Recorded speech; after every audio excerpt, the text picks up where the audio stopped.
¿A dónde está papi?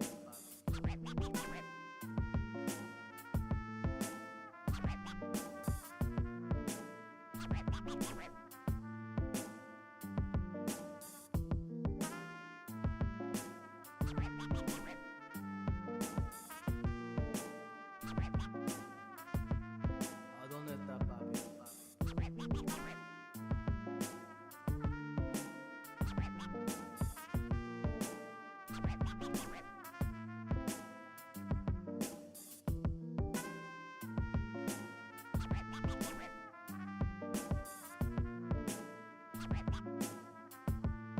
¿A dónde está papi?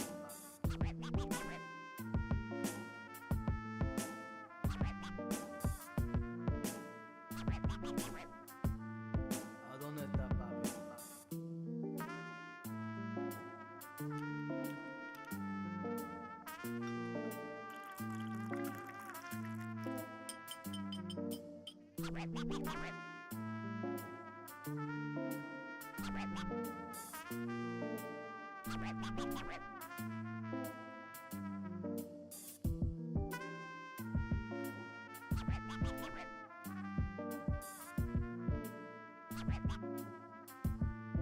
¿A dónde está papi?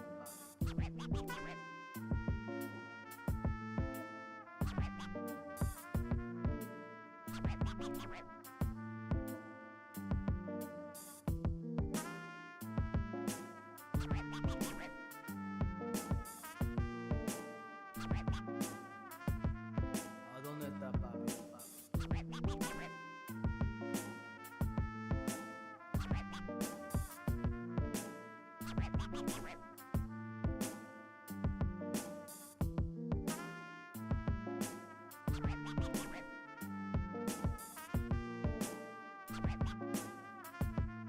¿A dónde está papi?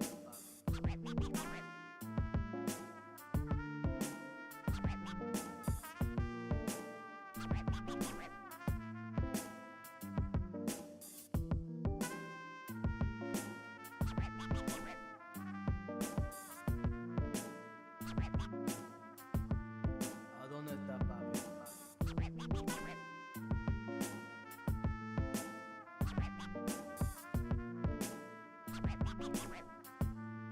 ¿A dónde está papi?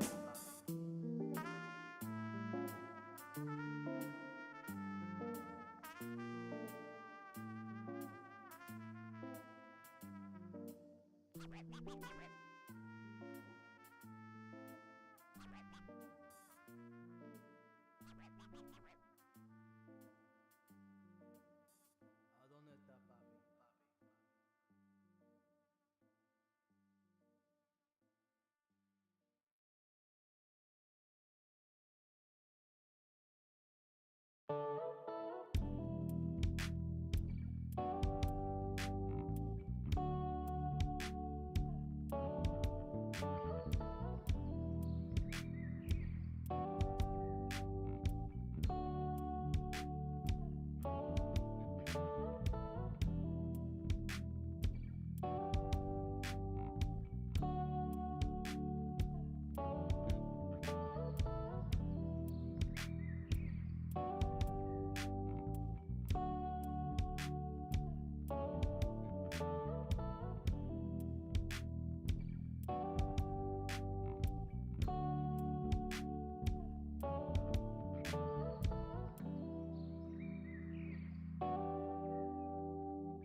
dry my eyes.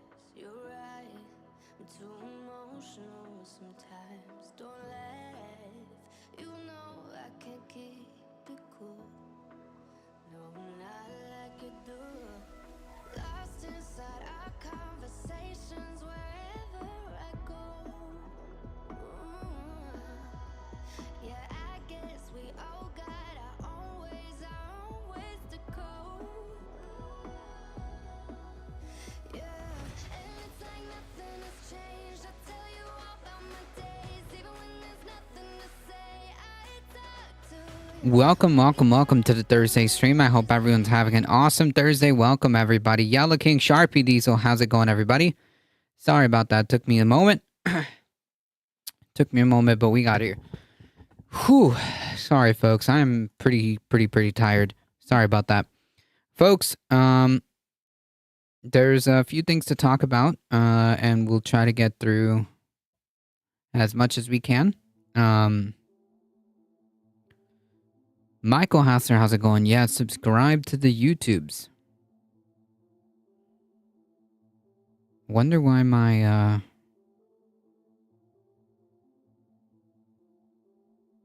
let me see.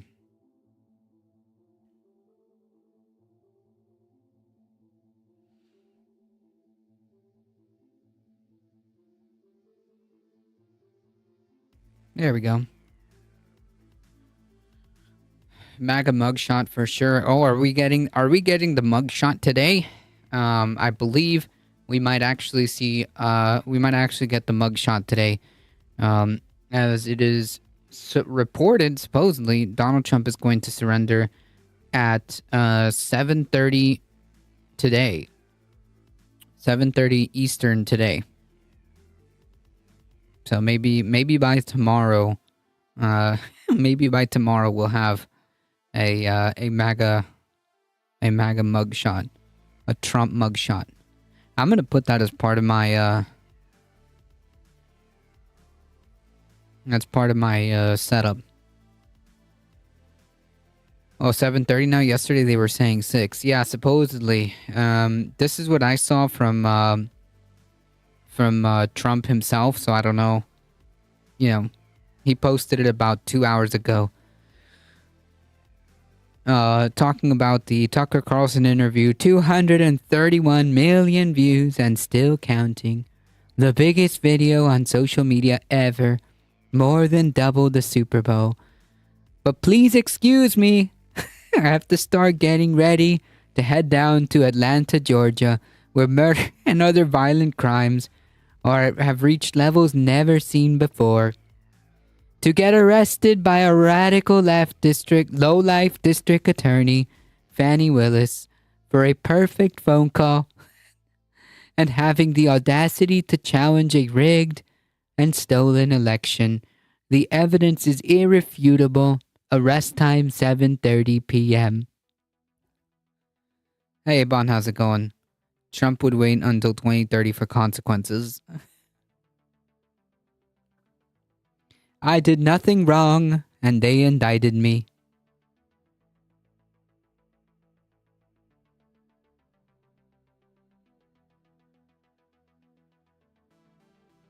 So that's the last, that's the last day, last update that we have, according to him.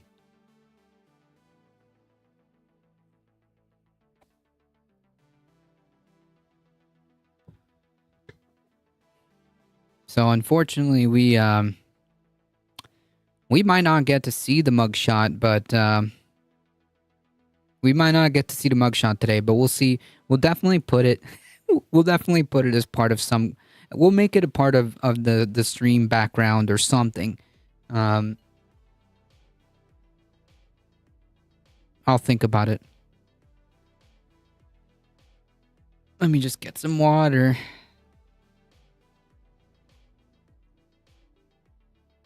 Water's good, folks. Hydrate.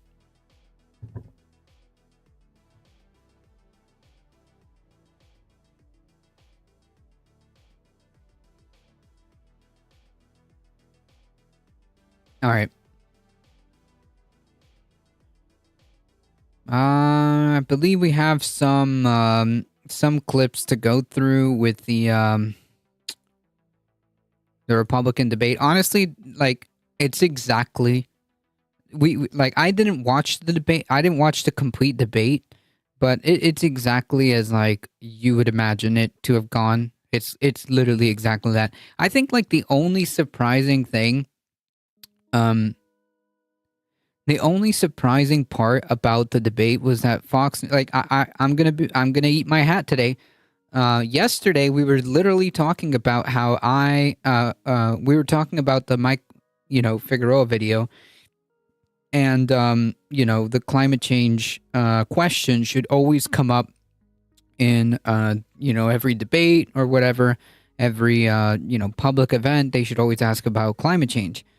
Even if we know what the answer is going to be, it doesn't matter. We should still ask the question. And I said, or I made the comment that I seriously doubt there's no shot, no shot that Fox News would let a climate change question in. And lo and behold, it happened. And of course, the answer's obviously exactly what you would expect, but the only thing surprising is that Fox News actually let that question go. So I think we should just kind of get into it, right? Yeah. Breaking Arizona Supreme Court swiftly dismissed a lawsuit filed by two voters, including a Cochise County official who voted against certifying the county's election results, seeking to overturn the results. Are they still on that? Okay. There was only 2 points in Tucker Trump interview. Tuck saying Dems want to kill Trump. Yeah, that's a bit of a projection, right? Everything, what is it? Every accusation is just a confession. The surprise was that no one said the N-word in the debate. True. No slurs. Not a single slur. Like, I mean, it was so unsurprising that like I didn't need to watch the debate, and I could tell you that like the main focus was like either it's going to be like the anti-woke kind of angle, immigration, and China. That's it. And maybe anti-Trump, like like the Chris Christie kind of deal. Maybe some like anti-Trump stuff, but like in order to like distinguish themselves, But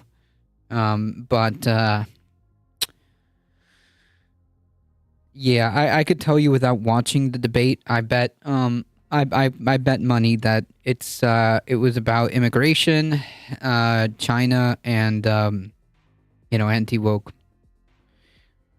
The other one was saying that President Biden was a Manchurian candidate from the spy model. Yeah. The Manchurian candidate that's controlled by China. Yeah, I know.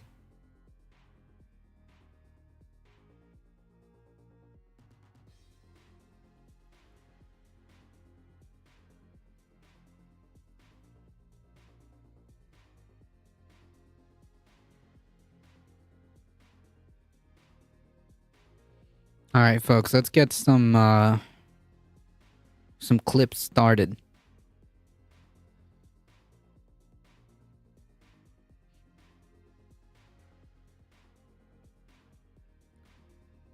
Vivek Ramaswamy might be like one of the most unhinged candidates, and I think it's important to point this out, because like the fact that like the Republican Party is fielding these candidates is kind of indicative. But like and by the way, he's not alone in this thought process, okay?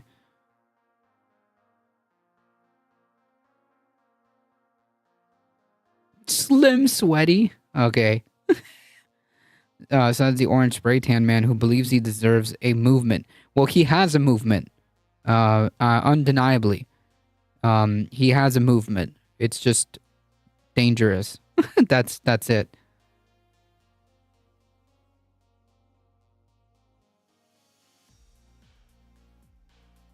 A bowel movement. True.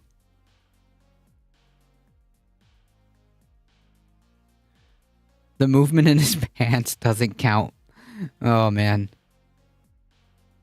All right. And again, by the way, this is kind of like a accepted Republican point. By the way, let's take a listen. He's not alone in this. Echo Rest of Dragon, welcome. So look, we have a crisis of achievement. Let's shut down the head of the snake, the Department of Education. So look, we have a crisis of achievement. Let's shut down the head of the snake, the Department of Education. Take Okay. that $80 billion. So right there. That is absurd. That is absurd. Shutting down the Department of Education? Yeah. Who is this guy? Vivek Ramaswamy. He was in the Republican debate. Quite possibly one of the most unhinged. One of the most unhinged candidates, for sure. However, I think it's important to kind of understand that despite like him being the most unhinged candidate, he also represents kind of like a lot of what the Republican Party stands for. The Vivek won the debate according to MAGA. Not surprised. Of course, they would choose the most unhinged candidate. Not surprised.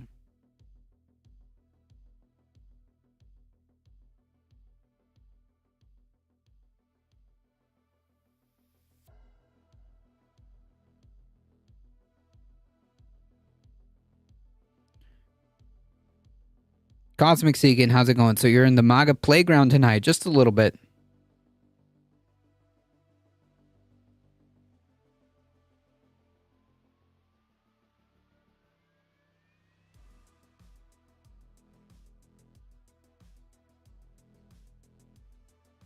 Just a little bit.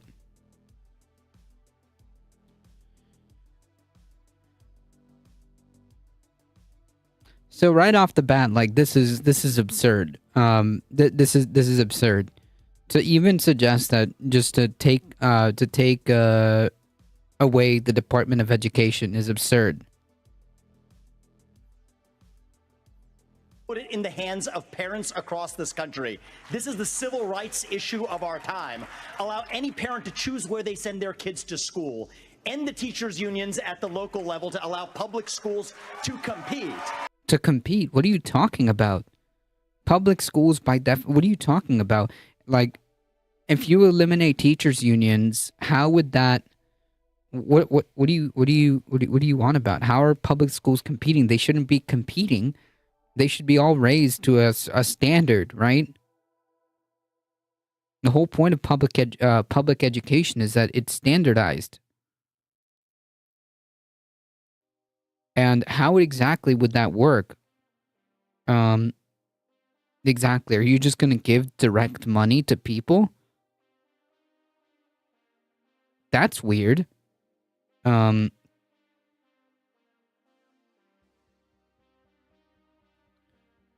you saying that we should just give parents money? We should just give people money? Because how is that going to work? Yeah, Trump hands. If public school teachers get paid less, then they'll teach better or something. Ah, yeah. Gotcha. Makes sense. Makes total sense.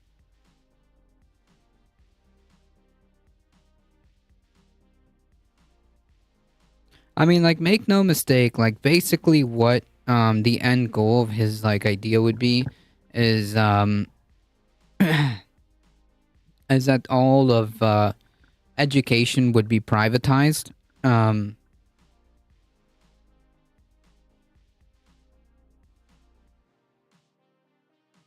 Like, in his world, because he's, like, a businessman, he's a capitalist, he is a capitalist, his entire, like, education spiel is just basically making it so that there's only privately funded education. The guy's a fraud. Look into how he made several hundred million on a failed drug. Not surprised. I mean, he's a capitalist, right? Not surprised. Not surprised that he's like a con man businessman running for the Republican Party. Wow. Not surprised that that's the case, honestly. Conscious Canuck, yeah, publicly funded private education. That's exactly what he's advocating for. Put it in the hands of corporations, sell the entire country to mega corporations so the business people can get all the money. I.e. him. I.e. him.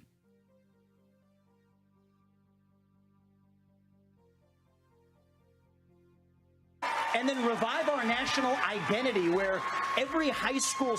What? Red flag. Whenever you hear like rhetoric like that, revive our national identity. That's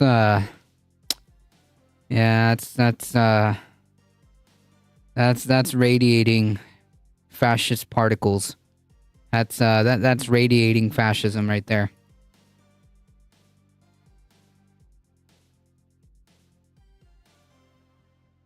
Whenever you hear somebody talk about like reviving national identity, that's not good.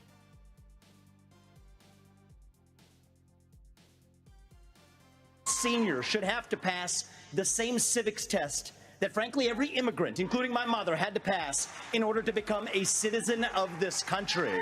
So is he saying that like high school seniors, like if you're a high school and younger, you're not an American citizen? Question mark.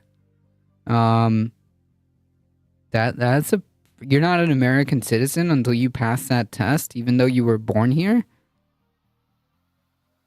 Question mark.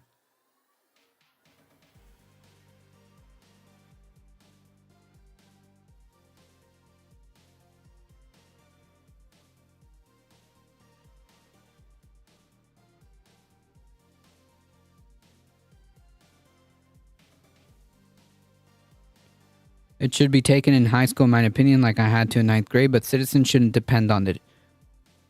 Yeah, we used to have a civics class. And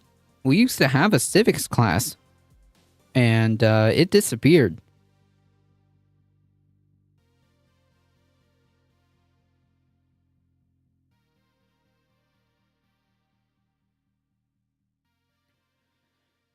I would like for politicians to pass a citizenship test.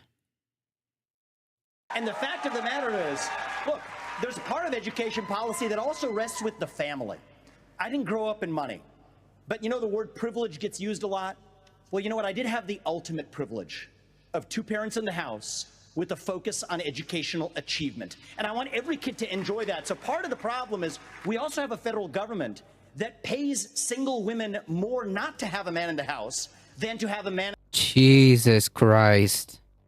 Yeah, I get it. So the problem with the education system is that we're providing more money to, obviously, to single mothers. Obviously, if they are single mothers with children, no shit, they're gonna need more resources. What are you talking about? Of course they're gonna get more benefits. As a single mother, it makes sense because you're a single mother with a child.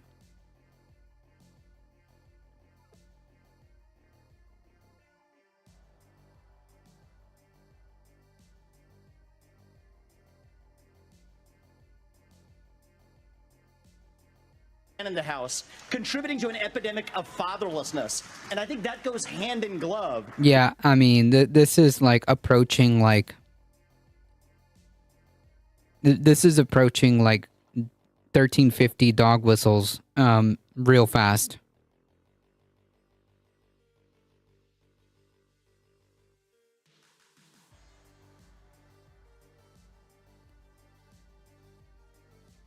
The government is encouraging fatherless homes. No evidence provided, or no attempt to like have some introspection as to why why the situations are, the way they are. No introspection as to any possible socioeconomic circumstances that might explain the situation. No, it's just that government is giving more money to single mothers, so it encourages fatherless homes. Yeah, no. It's classic Bill O'Reilly and Rush Limbaugh stuff. True. With the education crisis as well, because we have to remember education starts with the family, and the nuclear family is the greatest form of governance known to mankind. What? Jesus. So this is like unhinged. This is unhinged. But it gets it gets worse. All right.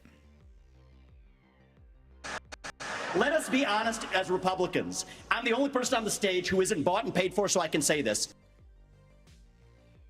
Yeah, he's attempting the Trump thing, right? Because I'm rich, I'm an oligarch. Because I'm an oligarch, I'm not bought and paid for. I do the buying and paying for. So therefore, like, I can say this. I mean, like, okay. The climate change agenda is a hoax. The climate change agenda is a hoax. And we have to declare independence for it. And the reality is, the anti-carbon agenda is the wet blanket on our economy. And so the reality is, more people are dying of bad climate change policies than they are of actual climate change. That's not true? Question mark? Well, actually, you're right. No, hold on. He's right.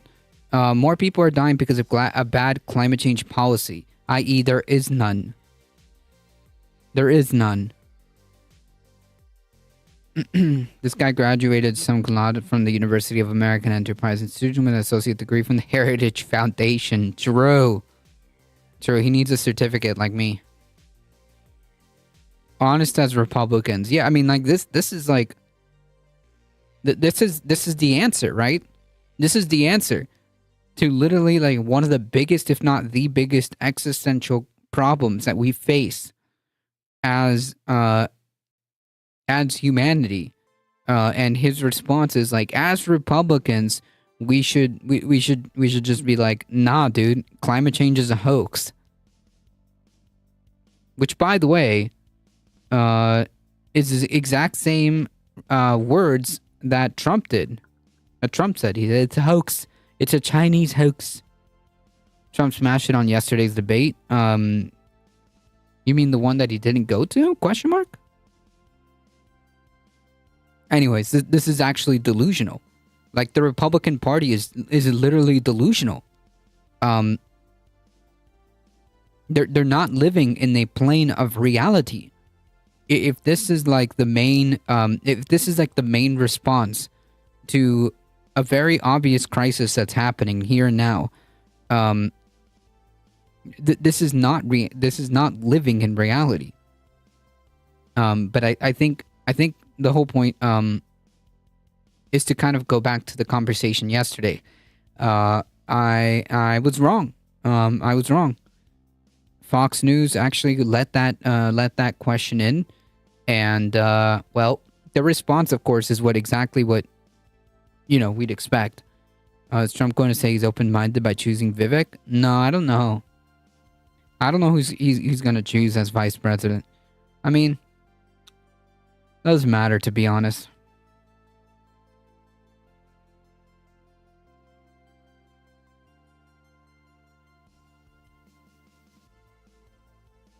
So as like the world burns, as we face like record after record after record, as things continue to go from bad to worse, the response.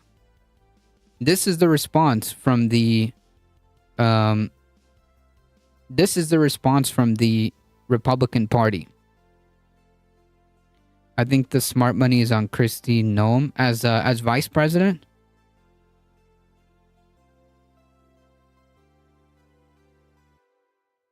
This is the response as the Republican Party. Let us be honest as Republicans. I'm the only person on the stage who isn't bought and paid for, so I can say this. The climate change agenda is a hoax. The climate change agenda is a hoax. And we have to declare independence for it. And the reality is, the anti-carbon agenda is the wet blanket on our economy. And so the reality is, more people are dying. That's not true at all. Like, there's so much economic opportunity in making new alternative energy, scalable when it comes to battery production, battery storage, building more solar, building more wind, maintaining solar, maintaining wind. There's a lot of economic opportunities. So this is just not true. In part because she's not challenging him in the primary. Gotcha. Trump will choose whoever the most enthusiastic bootlicker is for the VP. Maybe. Of bad climate change policies than they are of actual climate change. Let us be honest. Yeah. I mean, like, this is the response of the Republican Party. This is the response of the Republican Party when it comes to a very big, clear existential crisis. That is the climate crisis. This is their response. These are the people that are running for president.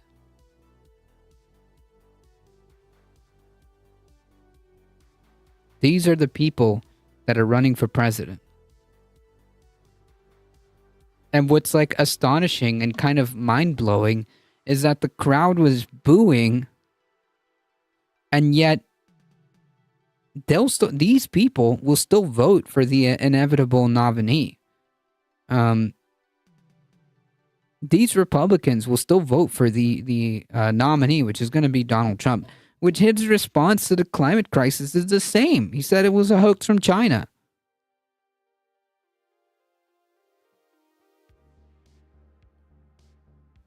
Pretty freaking jarring given the circumstances. It's pretty disheartening, pretty jarring, pretty disturbing. Given the circumstances and given how much, or rather, how little time we have to do that we have to begin to kind of turn this ship around. Big carbon is dying. We should let it die at pace. The longer we keep it on life support, the faster we kill ourselves as a species. Yeah, I mean, like, it should be kind of like a fast cut, if you will.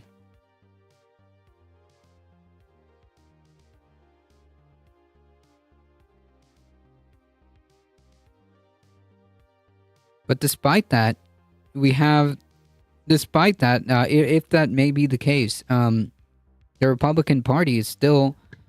This is their response. No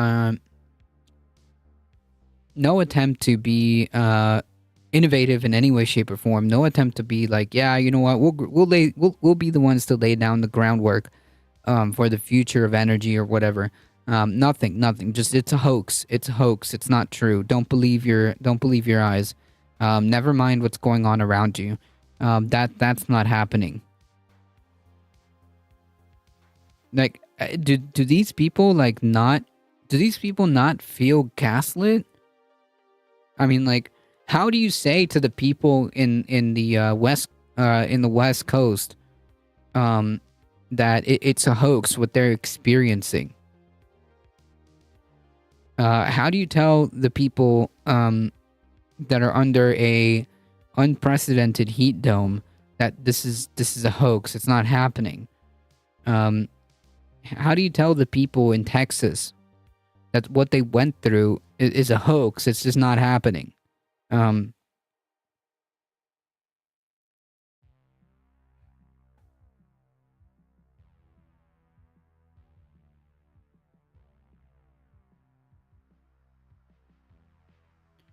Yeah, going to the places where all these disasters happen, like Maui, and just tell them, it's a hoax. Not, it had no role into it's a hoax. What you're seeing around you is just it's imaginary. The people in the west coast of Florida that got completely hammered by that big hurricane, Hurricane Ian, that just didn't happen. That's a hoax. It's a complete hoax. There's like a handful of storms out in the ocean right now. But it's not, it's a hoax, I guess. Record temperatures. Record temperatures that keep getting smashed. It's just a hoax, I guess. Yeah, hurricanes on the west coast for what? For the first time in like 80 something years? But it's a hoax. It's not happening.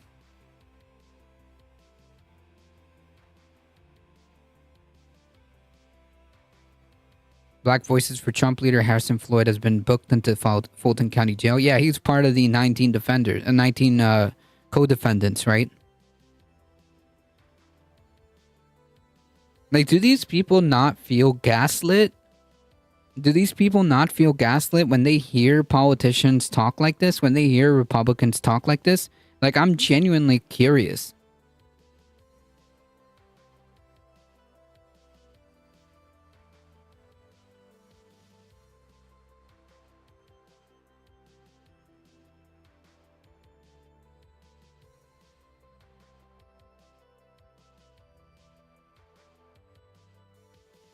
Because I would be pretty freaking mad. In fact, it does get frustrating, even with like anonymous people coming into chat and like saying that things that are happening aren't real. That's very, very, very irritating.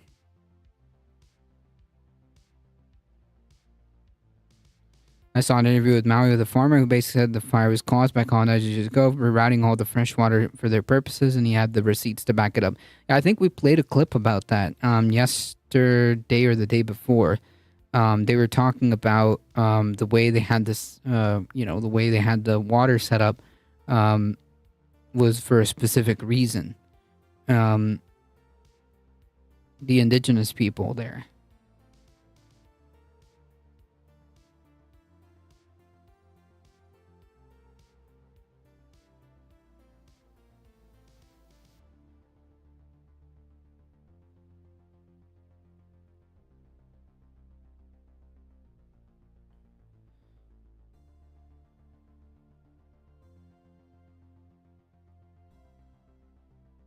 Most believe Trump when he says, like Limbaugh left this radical commies them, so an original.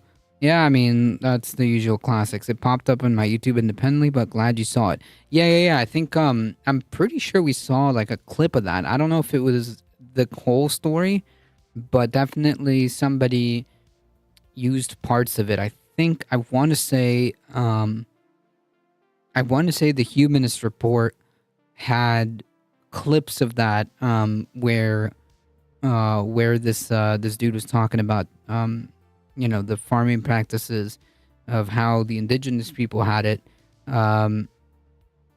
versus how like the colonizers basically messed all that up because there was a reason why they had it the way they did. But yeah.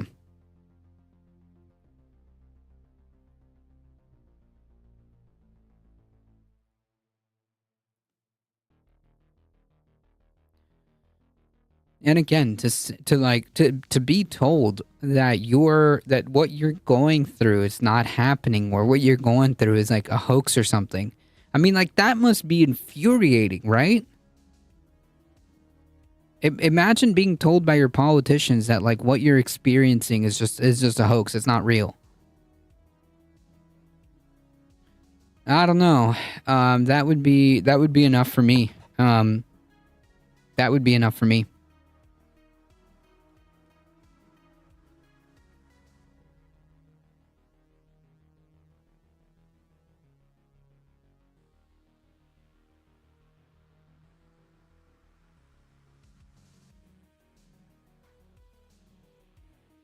John, they don't say a hurricane didn't happen. They say hurricanes have always happened. That's true, but have they always happened like this? Which might be like puzzling. Again, like it might be puzzling to folks who are experiencing a hurricane for the first time in their lifetime. For the first time in their lifetime. I mean, like a hurricane in 84 years. Like there are plenty of people who are experiencing a hurricane for the first time in their life. And they're like, yep, that's just the way. Yeah, dude, is this a coincidence or like a common occurrence? I don't know. They just say, yes, it's easier for them to stomach. True. Well, I guess that's why,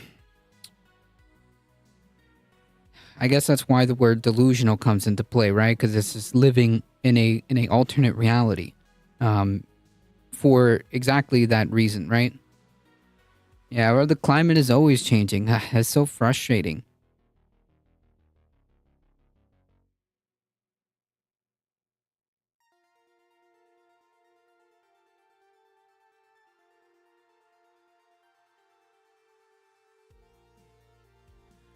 And then they show a photo of Al Gore near a plane, and that's supposed to prove something. Yeah. Hey, listen. Hey, remember Al Gore? Yeah. That's why that's why nothing's wrong, okay? Everything's fine. Drill, baby, drill.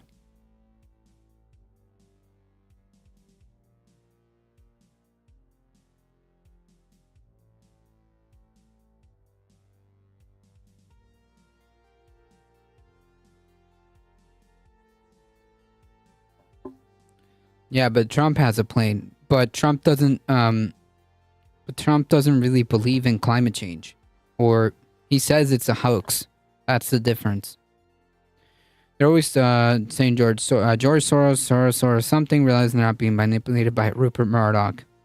I mean, I just think they don't care. Honestly. There's no logic behind it. There's no logic behind it.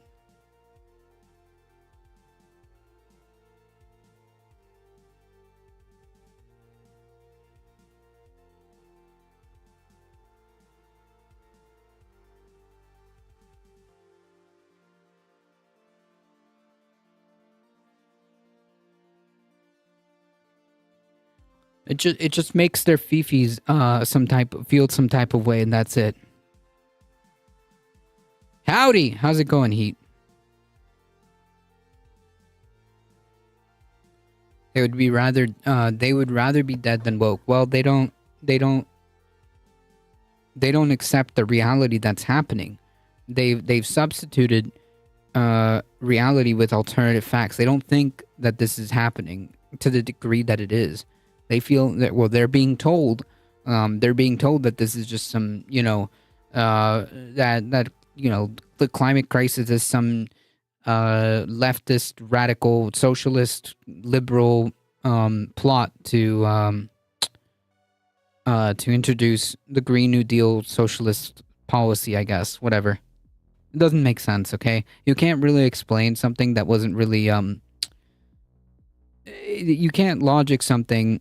You can't reverse engineer something that wasn't like logicked into to begin with, right? It's all about how their fifis are being catered to. That's it.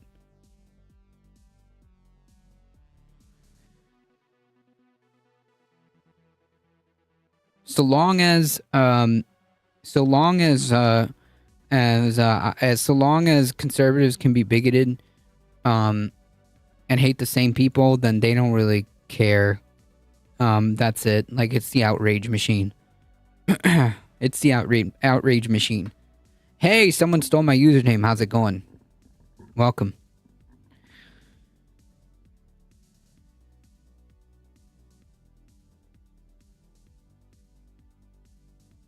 Right, they don't want reality. They just want their fifis to feel a type of way. and they want to be able to be bigoted and hate the people that they want to hate without repercussions, and then that's it. That's about the extent of how these people operate.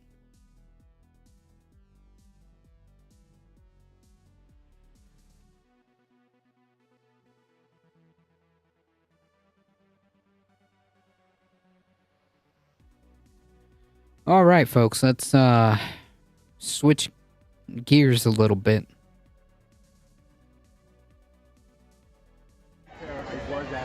It is almost 12:29.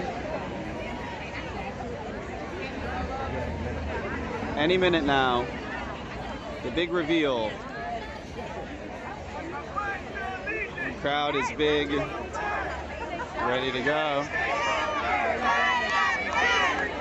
Yeah, so if you don't know what's going on, to provide a little background context, these are QAnon, very normal, very hinged, very normal and very hinged QAnon people awaiting the awaiting JFK. I think he'd just up and die if he stopped using socials. It's like breathing air, probably. I wonder what he's gonna do if like all that's gone. Trump responded to the question by calling Democrats savage animals. They're people that are sick. Yeah, I mean it's par for the course, right? Like that's the stochastic terrorism, right? Did they did the new JFK drop? Yeah, we'll just watch.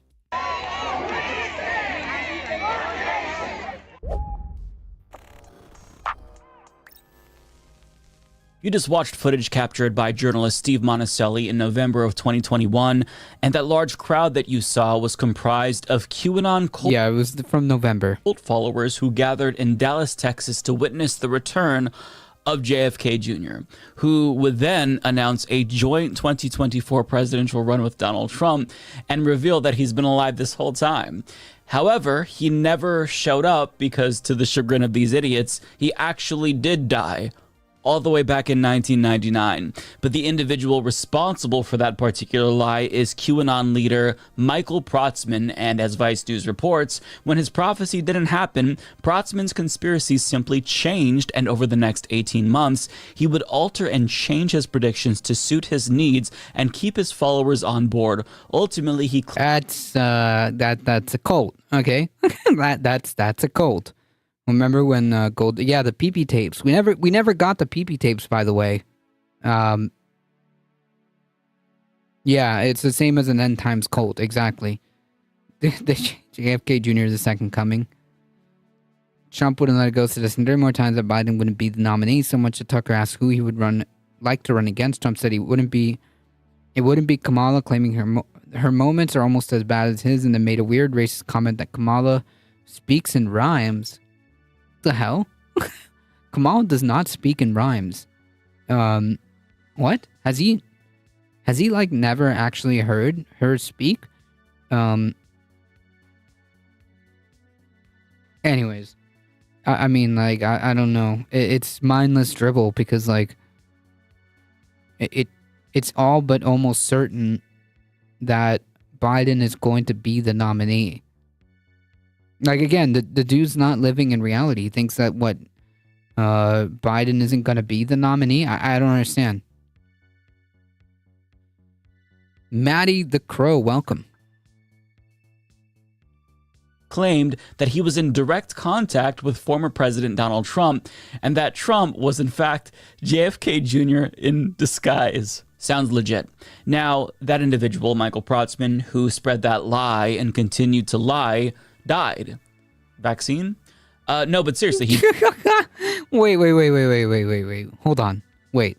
So Trump is JFK Jr. in disguise? Question mark? Huh. That's a new one. Okay. I mean, we're just, I guess, layering, like, we're just getting further out further out into the galaxy. So we're no longer like, it's bad enough that these people are not even like in the same freaking galaxy. Now we're just we're just divorced. Like, we're just in different planes. We're beyond like being in the same like galaxy of realities. We're just living in different, complete alternate realities. We're just in different planes, okay? At this point. But okay.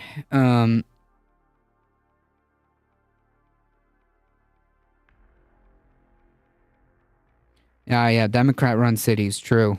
Got it. He died on June 30th in a motocross accident, and his followers are taking it about as well as you'd expect. Vice News reports Shelley Mullinex, who was one of Protzman's earliest followers but had a falling out with him and other members of the group last year, remains convinced of the conspiracies Protzman concocted about JFK. She believes his death is all part of the plan. If that was the plan that God had for him, I know that everything is going to be revealed soon. Oh man, this is scripting 101. Always keep changing the goalposts. Right. And like the simulacra said, this is cult behavior. This is a end of times cult. Indistinguishable to the T. They are in Star Wars, we're in Star Trek. Here's a fine by Fulton County requesting the specific. Oh yeah, we'll talk about that. We'll talk about that. Soon, Mullinex told Vice News on Wednesday. Mullinex said that in recent days, someone in her group claimed Protzman was taken out, but she dismissed that. She doesn't want any conspiracy theories, folks. She did, however, claim that the person who died was in fact one version of Michael Protzman, the evil version, and that the good Michael Protzman, who is in fact JFK Jr. in a mask, is still alive and well. Holy shit. Vice News spoke to several family members of Protzman's followers. Yeah, we're just spiraling out of like, I can't, I'm running out of ways to describe how divorced from reality this is. I'm running out of ways, okay? Like galaxies, eons away, different realities, different planes, different what is it? They're called planes. Yeah, different planes. Like I'm running out of ways to describe how divorced from actual reality this is. God works in mysterious effing ways, man. True. All said that their loved ones have dismissed the news of Protzman's death as fake. In another Telegram channel populated with Protzman's followers, one admin wrote that they would be removing all posts regarding his death until we have absolute verification. Yeah, so as you can see, they had some very normal reactions to his death. Now, I hate to be the bearer of bad news, but here's your verification. It's the death certificate. He's gone. Don't shoot the messenger. He died. It's real. Now, I know that they're just going to say it's fake, but perhaps maybe that will give some of them some closure. But the reason why we're talking about this... doubt. It's a cult. It's a cult. Like, what reality are we in? We're in, like, reality, okay? Earth 1. Okay? Earth 1 reality. Okay? I have no idea where these people are. No idea. This is not to discuss Protzman or his legacy, but really what happened after he died. And it's only been a little more than a month, but his death created this power vacuum, and one individual stepped up and tried to encourage his followers to follow them instead. Yeah. This is where it gets better, okay? Anyone need a hug? Me. It doesn't necessarily seem like they are taking to that particular person, but unbeknownst to a lot of these individuals who want to be the new leader, well, before his death, he actually trained a successor. And that individual has since stepped up to take his place, and his new... The same voters have been waiting for Jim Morrison's next album. True. Followers, or his old followers, I should say, have been receptive to this new leader.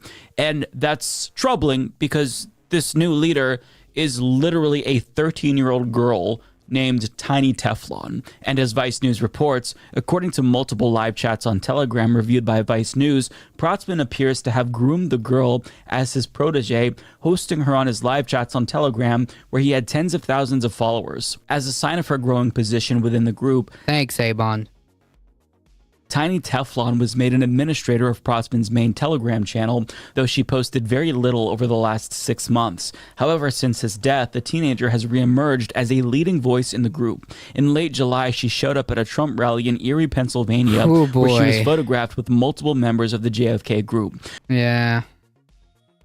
Yeah, I found the I found the groomer, and it's not a drag queen, folks. Thank you, Heat. Then she began to post again in the Negative 48 channel, as well as posting her decodes on August 1st. She shared a link to her new channel called ABC123. The channel's description says it will contain Tiny Teflon's decodes, research, and much more. And in all caps adds channel monitored by adult. The description doesn't mention who the adult is, but it is likely her mother. Can she vanquish the socialist? She's 13, bro. She's in a QAnon cult. The only thing she's vanquishing is her mind and her life. Exactly, it's her parents.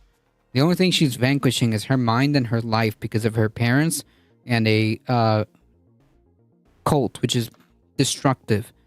That's the only thing that's getting vanquished here. A Protzman devotee who has an account on Telegram as Teflon Dawn. Using this account, she has promoted her daughter's work as well as celebrating her birthday with a message posted in the main Negative 48 channel last year. During one live chat, Tiny Teflon went into more detail about how she would use her position to recruit more children into the cult. Oh boy, red flag. Great. Now, we're going to pause right there because it's one thing to make fun of the adults who believe this silly conspiracy, but when I see a child engage in this and participate in this, Yeah, it's the parents. It's 100% the parents. It's 100% the parents. feel profound sadness for them. This 13-year-old girl is absolutely blameless, but her mother should feel terrible for brainwashing her daughter into this unhinged political cult, but she doesn't view Lucian, how's it going? it that way, right? As outsiders, we can see that this is her brainwashing her child and getting her to participate in a cult, but she sees this as her daughter just being brought into what she believes is the truth and the truest thing that she's ever encountered.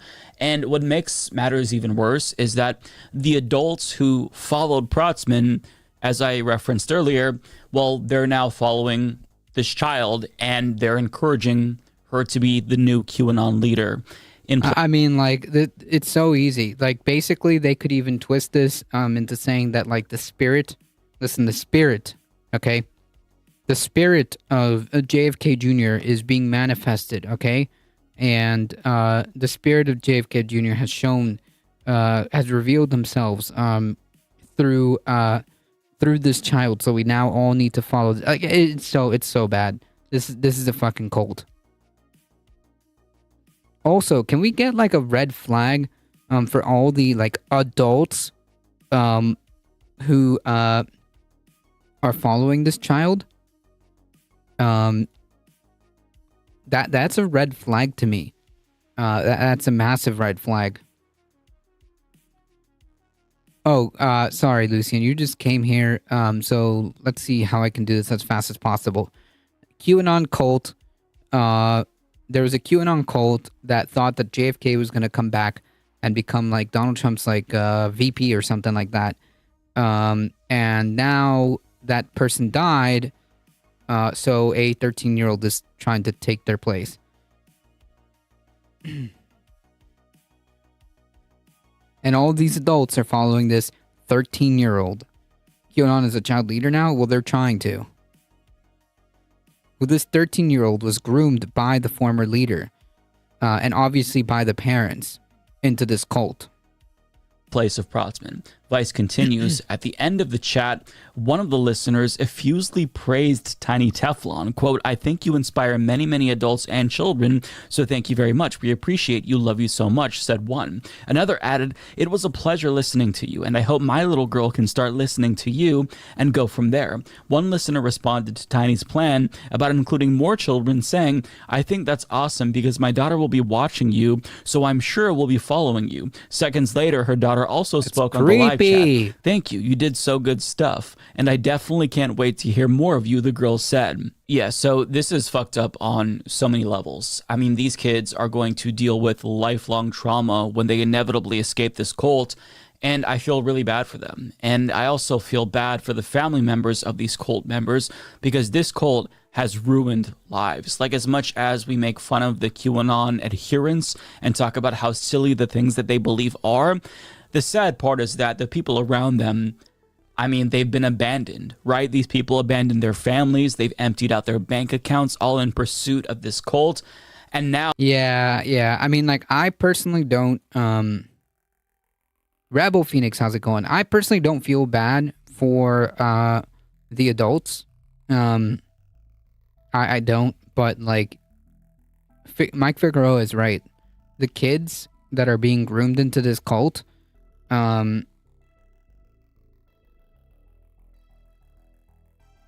yeah, it's just really bad.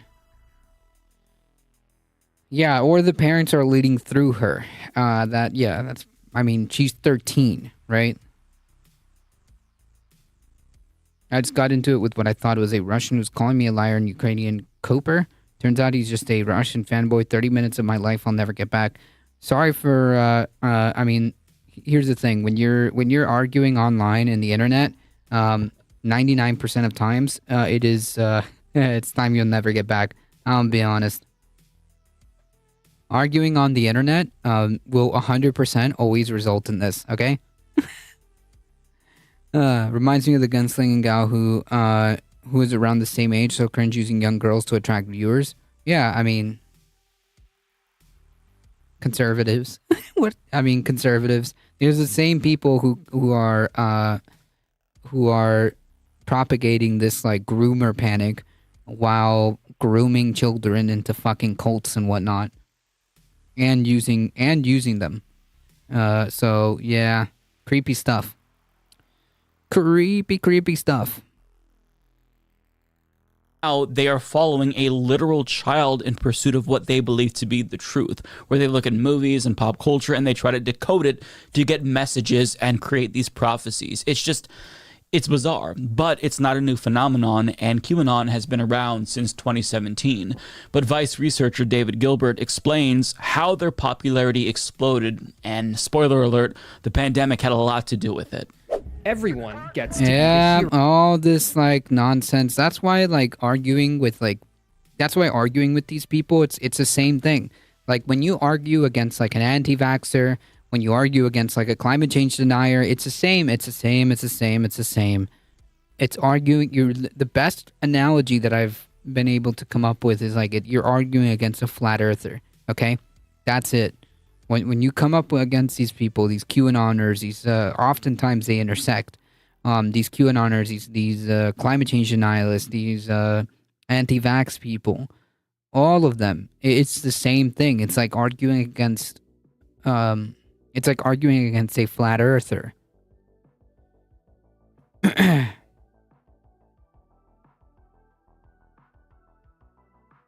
People are hard to break out of cults. True. Arguing online needs to heartache, says the political streamer. Yeah, let me take that heartache, okay? I felt the same way about Greta Thunberg. Sure, she's arguing for something important, but she was a child at the time, and I found it weird. I mean, like, I personally didn't, because, like, the context of that is that it's literally her fucking future. It's her and the next generation's future. So, like, I understand that. What I did find weird is, like, adults, like, continuously, like, attacking her instead of, like, you know, attempting to address the points that she was making. That's weird. And also, here's, like, a secondary, like, asterisk to it. There isn't, like, a weird cult behind Greta Thunberg, okay? Or Greta Thunberg. There isn't, like, a weird cult behind her. Okay? that like is divorced from reality, right? That's the difference. The difference is the context that, yeah, she's a child, but she's speaking out on something that specifically affects her and the generations to come. And she's still quite young. So she is feeling the impacts of climate change. So yeah, she has exactly a vested interest is probably a better way of putting it. So she specifically has a vested interest. Yeah, this is not the same. Greta has a mind not following like a GOP. Yeah. There's no like weird cult following. Nor do I believe like this was some kind of like weird plot by like the parents or something like that. It just doesn't feel that way. It just doesn't feel that way. Like were some people being like creeps or weird about it? Yeah. Mostly right-wing people. But yeah. That's true. There's a lot of creepers out there.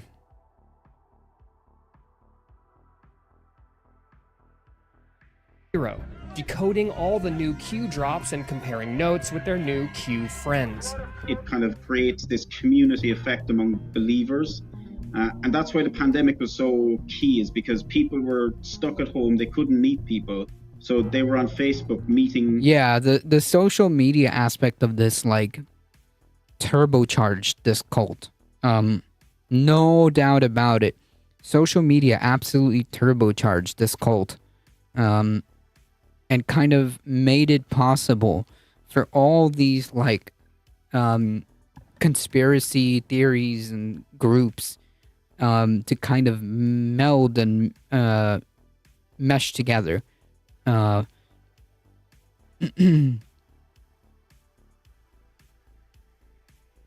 I 100% see.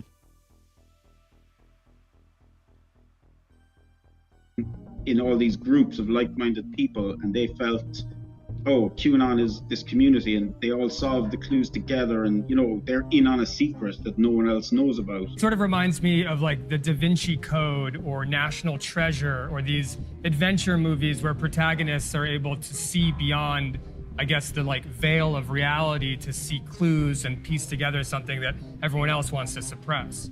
Yeah, absolutely. And that's how it has been structured by whoever is behind it, because they know that people are, you know, people want, I guess, excitement in their lives, for want of a better word. So if they think that they're seeing beyond like what everyone else is seeing, that's exciting. They're in on the secret. So when you combine the thrill of discovering the truth with a real sense of community, and you start to make friendships, then, I mean, you understand why Q cultists become so entrenched in this cult. It's like they're solving puzzles together or doing some sort of an escape room together, right? So it's sad, and it's still going on, right? It doesn't matter that prophecy after prophecy did not come to fruition. Yeah, it doesn't matter. When it comes to like cults, it doesn't matter. Like, the prophecies will never come true. They'll always just get pushed back, changed. It's not. It doesn't matter. It doesn't matter when you're that deep in the cult. It literally does not matter. They still believe it, right? Because this has become a lifestyle to them. And so it doesn't matter if somebody makes a prediction based on the things that they've decoded and that doesn't bear out. What matters is that this is giving them a sense of identity and purpose. And hey, like religion, like Christianity. because of that, it makes it that much more difficult to want to leave in the first place. Because if this is all you have, if you've driven away your family and this is your life, then you really have no incentive to leave. And it's just, you're kind of stuck in this hole that you've dug for yourself, and getting out is impossible, and you don't want to get out. So, I mean, yeah, what else can you say? QAnon is still around, and at least one prominent subsection of this cult is now led by a 13-year-old child. Lord help us. Like, everywhere. It's funny and sad. I immediately go to flight risk. You think so? Trump is not paying his full 200,000 bond, but instead putting a 10% forward toward it and working with a local Atlanta bonding company to pay it for him. Yikes. Hey Google. Hey Google. Search how many times has Trump bailed on a bill?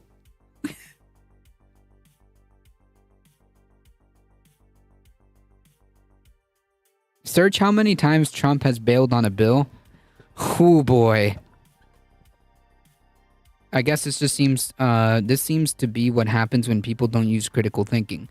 Yes, but also like the unique circumstance of like social media and the pandemic kind of created a unique kind of perfect storm where even like normal, like perfectly normal people got sucked into this cult, despite critical thinking or otherwise. This cult is very, very, very, very, very strong because of that. I think because of social media and because because instead of finding something,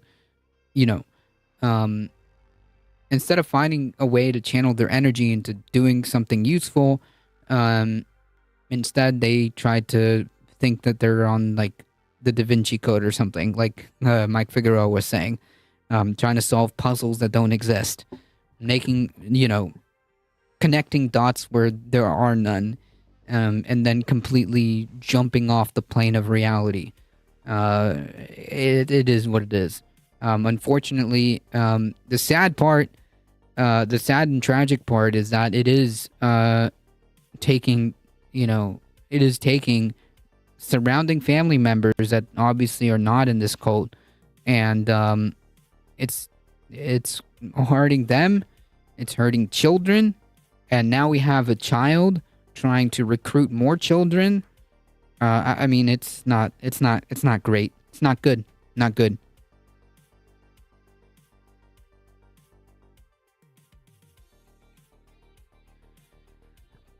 All right, folks. Let's switch gears.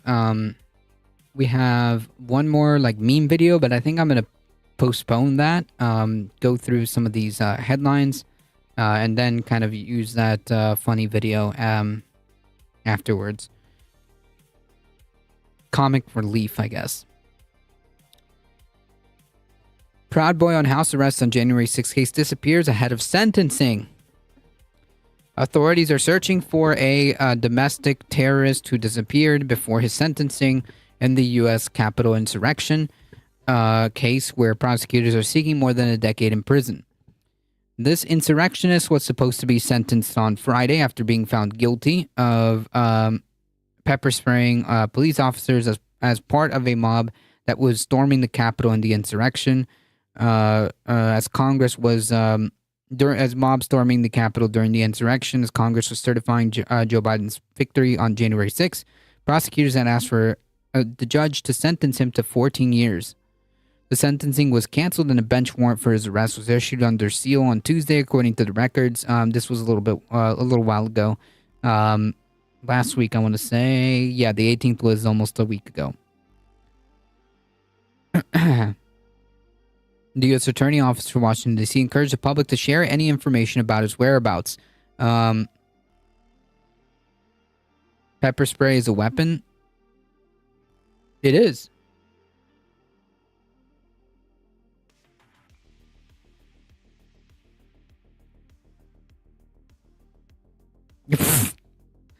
So this is the domestic terrorist.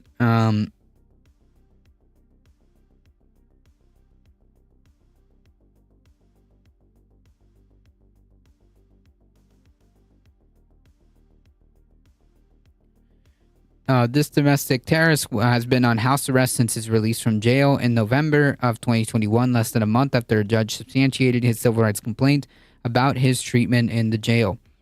District Judge Royce Lambert found his medical care for broken hand had been delayed and held the DC jail officials in contempt of court. His attorney declined to comment. Phone numbers listed for Worrell and a woman named as his custodian during his house arrest were not functional. More than 36 people charged in the Capitol insurrection have been identified by federal authorities as leaders, members, or associates of the domestic terrorist group, the Proud Boys, who members describe it as a politically incorrect men's club for Western chauvinists. Yeah, let's try that. Let's try that again. The correct way of describing them is a domestic terrorist, because that's what they are. That's what they are. Former Proud Boy leader Enrique Tarrio and other 30 members of this extremist group were convicted of sedition. A total of 1,000 people have been charged with federal crimes related to the January 6th insurrection. More than 600 of them have been pled guilty. Yada, yada, yada. So yeah, domestic terrorists on the run. Go figure. Who's a snowflake now? Everyone deserves treatment. Oh yeah, no. I'm not knocking. I'm not knocking that, of course. But Snowflake for not wanting to face the consequences of his own actions, right?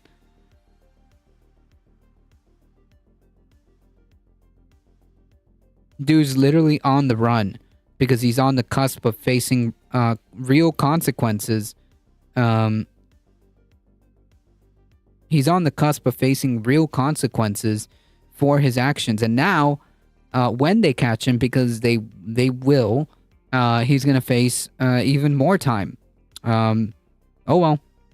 They put him under house arrest instead of treating his broken hand. Well, the jail got like held in contempt. The people, let me reread that. Sorry.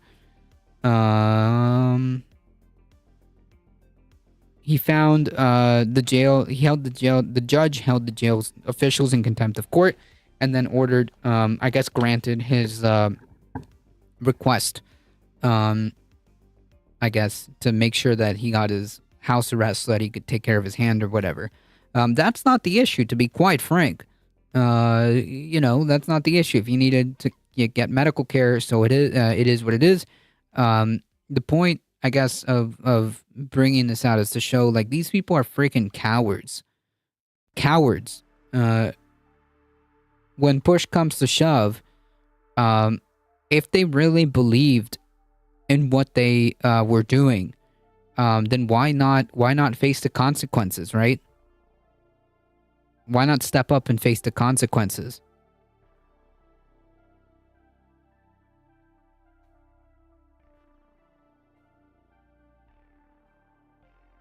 Cowards. Cowards, all of them. And especially this guy for running. Because diaper babies don't face consequences.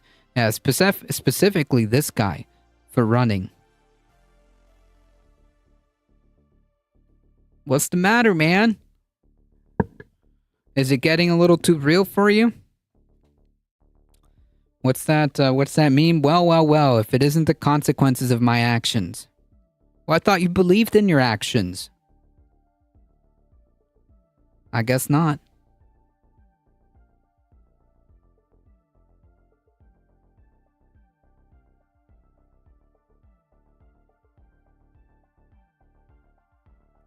I'm saying the jail could have taken him to get his broken hand treated, but they decided to put him on house arrest instead so he could get treated himself. Yeah, I mean, the correct response would have been the jail should have had adequate medical attention. Yes, that's correct. The appropriate and ideal scenario in that would be that the jail would have just treated, would have had the adequate, resources or the adequate medical treatment to have that just done and taken care of. Because, like, not for nothing, but, like, a broken hand is not, like, the hardest thing to, to take care of in terms of, like, a facility like a jail or something like that. I mean, I'm pretty sure that they neglected care, because they were found in contempt of court. So, yeah. Yeah, the real answer is they should have just done it there. Yes, that's true. I agree. I agree.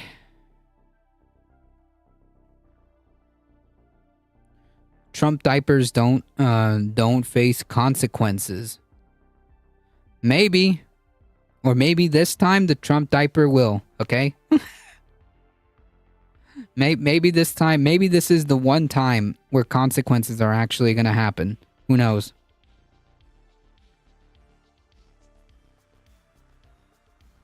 All right, let's piggyback off to this this story.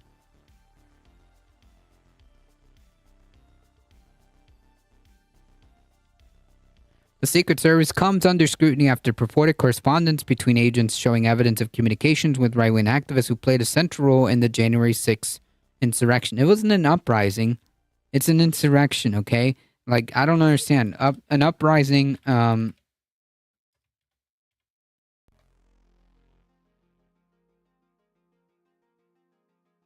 mean, I guess.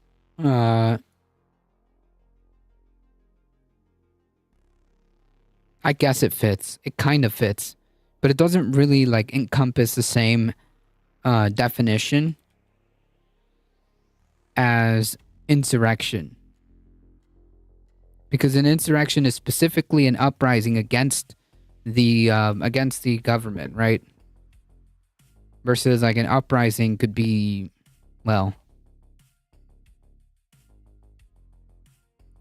Uprising almost lends legitimacy to the compliments if you want to nitpick. It kind of does. It kind of feels... Because, like, when you listen to the word uprising, it's more... I don't want to say... It gives a more positive kind of face rather than when you hear the word insurrection. It's a different tone. Yeah, positive sounding, right. It's a different tone.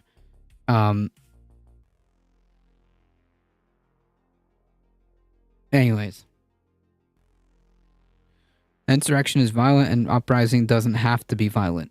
Ah.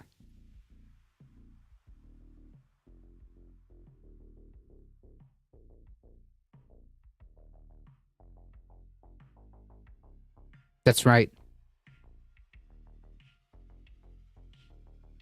Good point.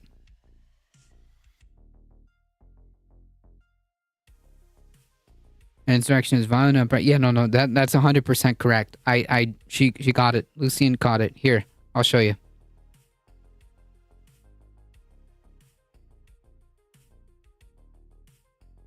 An act of resistance or rebellion. An act. An act of resistance could be a protest. An act of resistance could be a bunch of people blocking I don't know, a main building for like lawmakers or something. I don't know. It could be an entire country engaging in a strike. It could be the entire country engaging in a strike, a sit-in, yeah, something like that. That is not the same as a specifically violent uprising. So insurrection is a kind of uprising. So yeah, I maintain the position that this is probably the best word to use.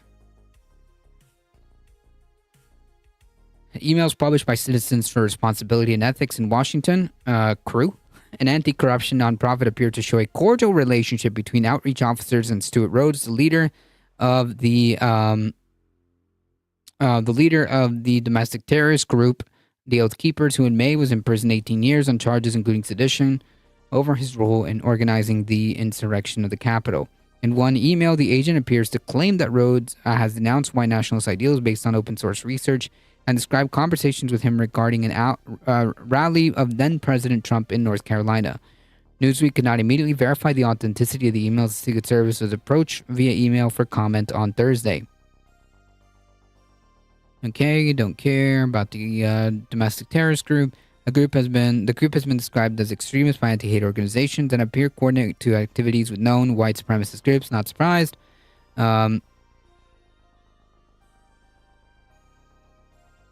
The group explicitly focused on recruiting current and former military officers, police officers, and firefighters. Okay.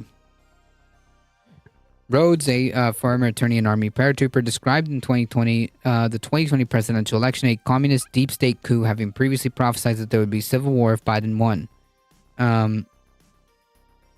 Screenshots of emails disclosed by Crew date from September 20th, and less than 3 months before the Oath Keepers were involved in the January 6th insurrection, and tell of communications by a self-described unofficial liaison with the militia group who was inching towards being official at the time.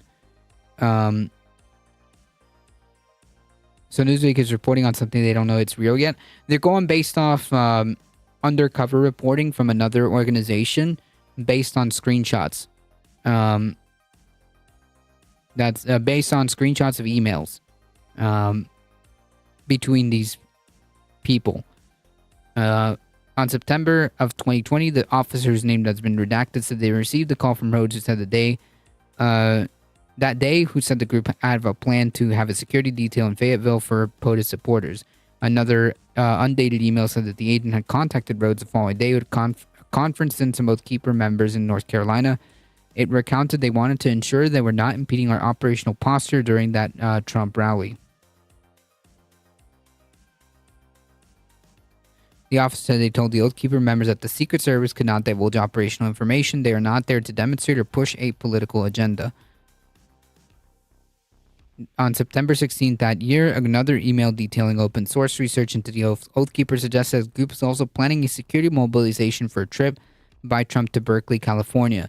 Cruz said that the emails have been obtained as part of an ongoing public record request. The authors of the report criticized the Secret Service for failing to acknowledge the group's ties to white nationalists and clashes with law enforcement.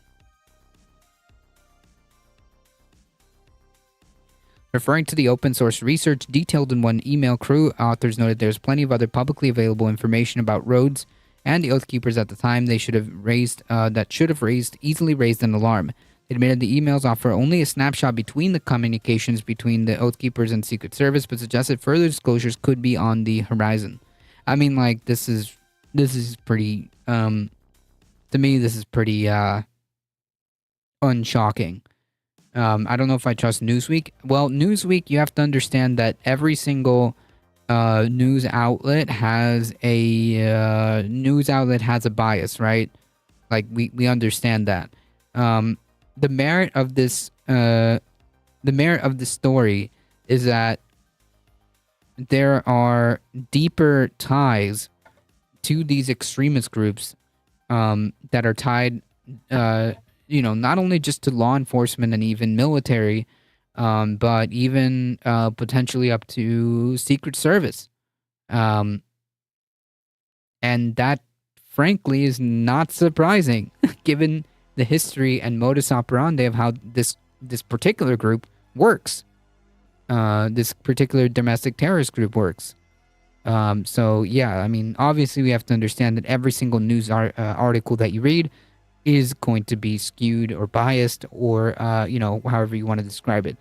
But the point being, I think, is the core point is that, yeah, these relationships go deeper, and it's pretty dang disturbing.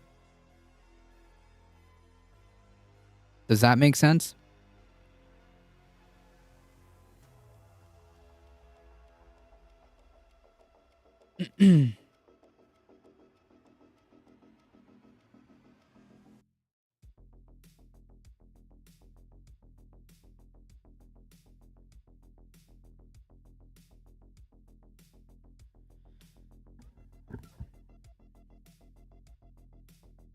All right. I only trust ADT. Don't do that. Don't do that. All right, some more awesome news. Everything is fine. This is a hoax. The climate is always changing. Nothing to see here, folks. Scientists sound the alarm over a concerning phenomenon observed in the ocean. Quote, "This is worrying news.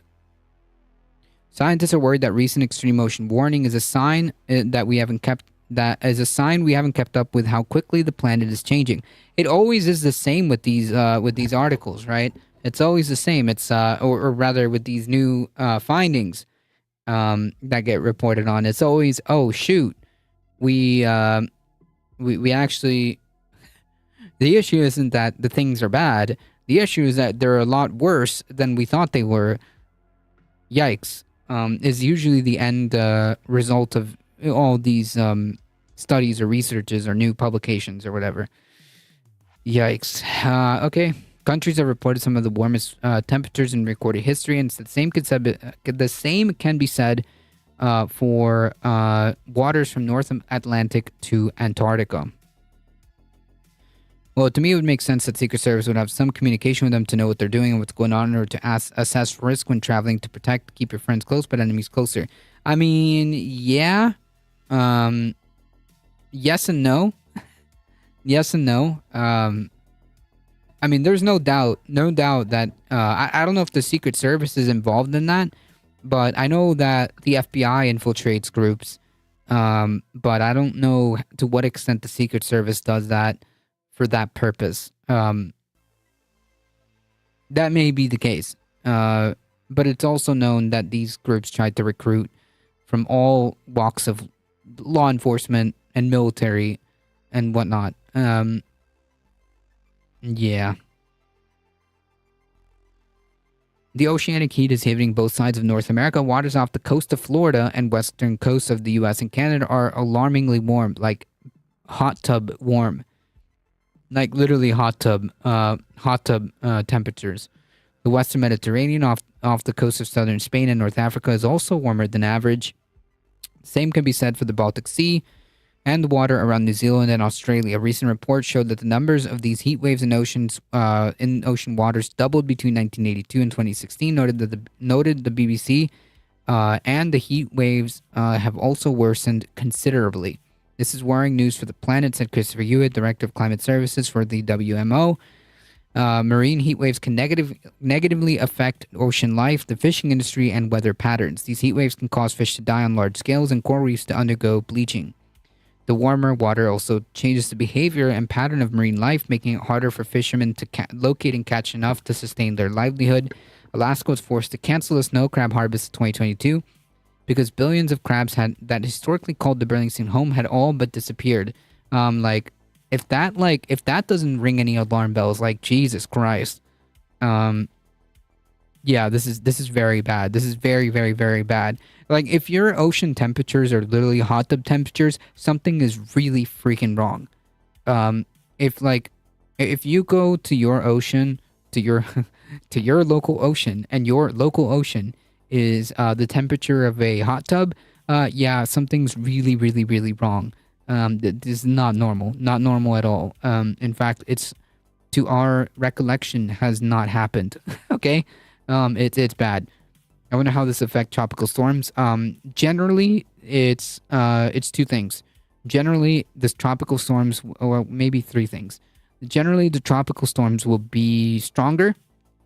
Will be wetter, which is not good.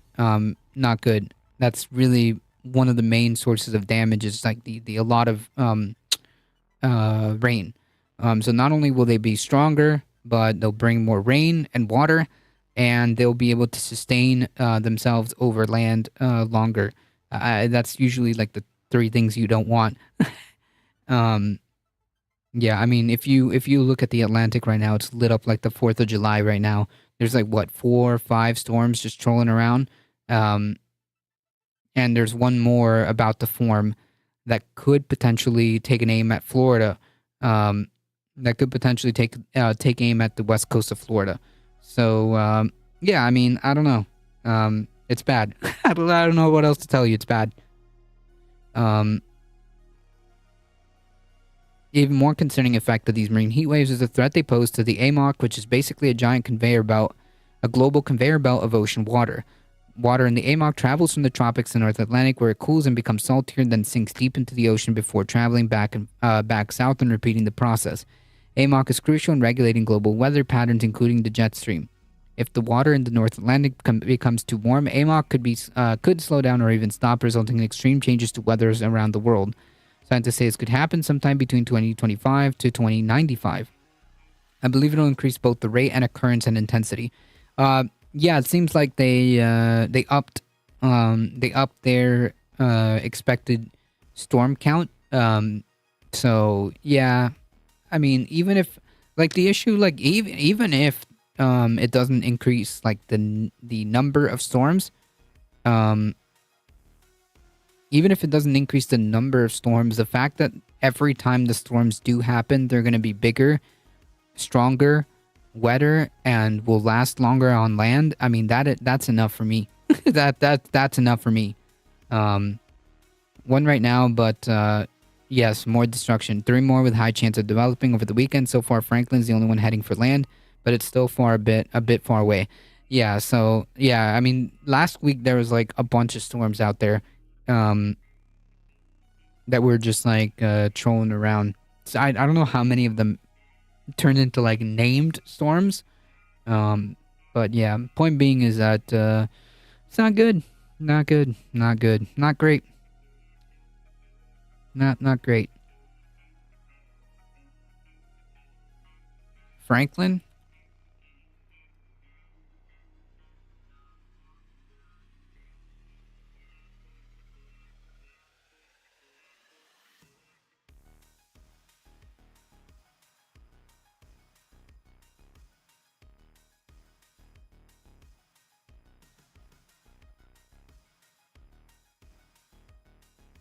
Oh, I see. Yeah. Southern California just got a hurricane. How often do you hear of that happening? Once, the last time that happened, it doesn't. It normally doesn't. The last time that happened was like 84 years ago. So to put it another way, there's a lot of people who are alive who've never seen a hurricane in that part of town, in that part of the world. So, or in that part of the country. So yeah. That's one way of putting it.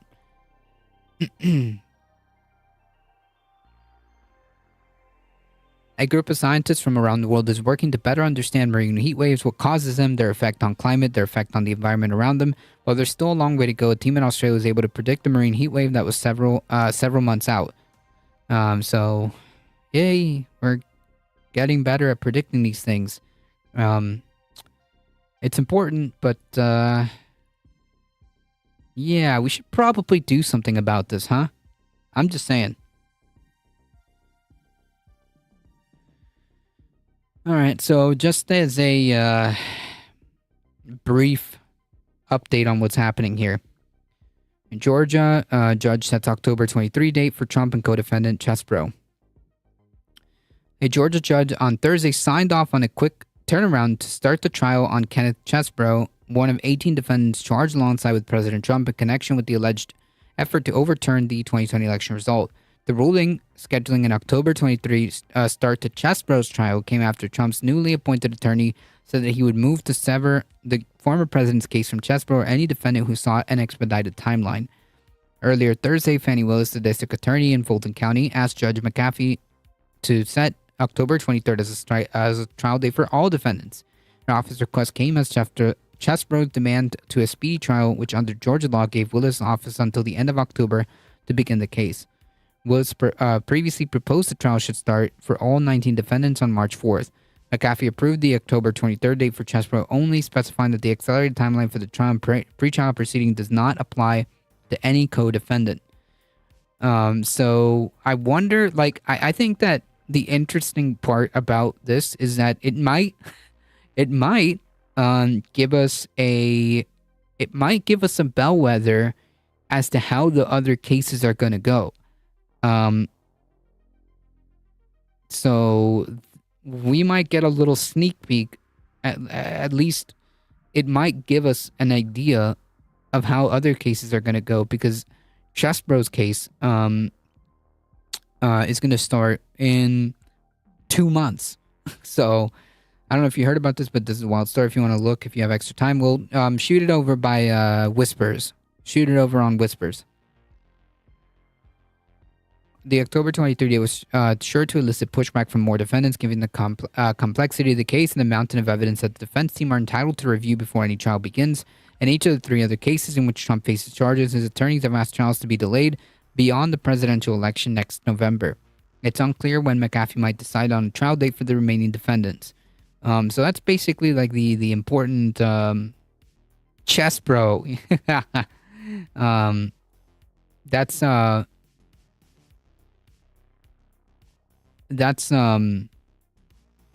basically like the important part of this, is that if we can get like an idea of how the Chesbro trial is gonna go, maybe we can make inferences on how the rest of them are gonna go. But we'll see. There's a wild story if you want to look, if you have extra time. Holy yikes. We'll go through this really quickly, but that's wild. This is wild and sad. You had 75 police officers on leave after an hour-long... I think I remember actually seeing this earlier today. It was like a 40-hour standoff or something because of an eviction. Or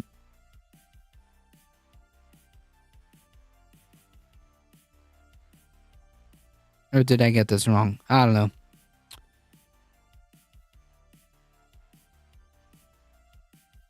At least 75 after hours-long standoff with men, with a man who shot at sheriff deputies when they went to serve an eviction notice. I mean, like, this is like, man, desperation. This reeks of desperation. Why would you engage in a, sorry, not 40 hours, 6.5 hour gunfight, over a freaking eviction notice? I mean, that's just wild.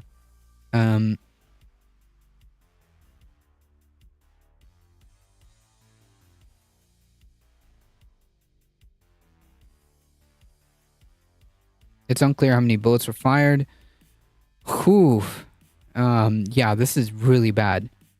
And this was all one person, too. You could not count the number of gunfire volleys between the suspect and officers. He had a lot of ammunition in the house. And certainly all of us were strapped, with ammunition. I mean, like, damn.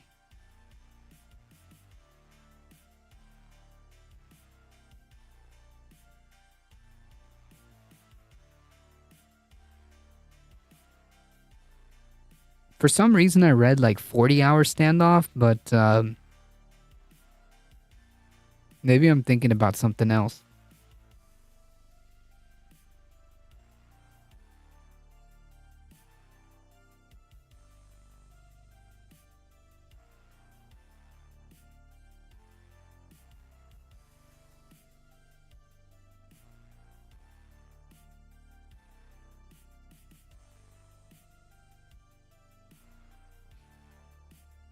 Yeah, this is what I was saying. There's one that's possibly heading towards the west coast. Or maybe the panhandle, maybe? We'll see. Yeah, this is pretty freaking wild.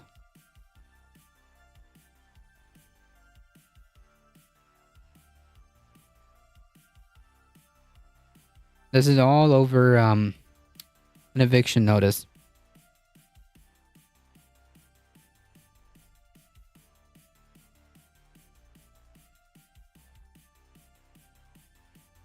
So sad.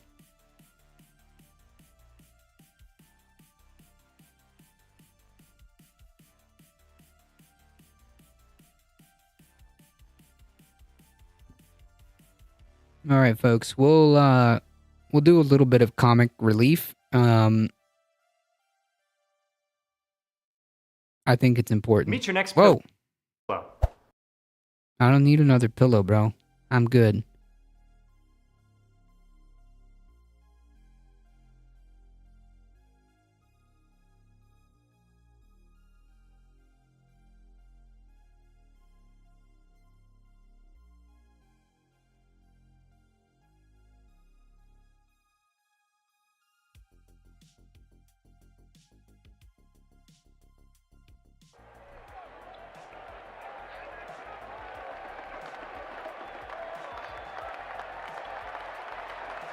Good afternoon, suckers! As your Republican candidate, I am here to deliver a message. I am here to make you angry. I am here to make you afraid, to lie to you and tell you that nothing is your fault. I am here to tell you that your way of life is under assault from the woke mob. True. People always ask, what do you mean by woke? I'll tell you what I mean by woke. I mean black people. I mean gay people. I mean trans people. I mean women. Women who don't buy into my shtick. Not you women who are here today. You are definitely not woke. I mean teachers who want to teach your kids anything that makes you uncomfortable. I mean anything you don't like or you don't understand. I mean anything I think will make you upset that I can blame on the Democrats. I am here to stand up against cancel culture because I don't think anyone on our side should ever be held accountable for anything we've said or done. I am here to stand. Yeah, I mean, like, if you want, like, a synopsis of, like, the debate and how, like, the Republican Party talking points kind of play out, this is basically it right here. Listen, you don't need to watch the debate. This is the perfect summary right here. Stand up for law and order, by which I Law mean and we order. should make the laws and we should impose the order. And when I say we, I mean people like me, not people like you. I want you to vote for me, but none of you actually get a say in any of this. And whether or not any of the policies I want to enact would be to your benefit isn't something I really care about. Part of law and order is policing. And I want to tell you that I support the police 100% until they start investigating Republicans. Law enforcement departments that investigate Republicans need to be defunded. True. And radically reformed, rebuilt from the ground up if necessary. It's the only way to repair that institutional rot. By which, again, I mean they're conducting investigations of Republicans. I'm here to say that we should cut taxes. Not on you. Well, maybe on some of you, a little. But mostly on people like me. Rich people.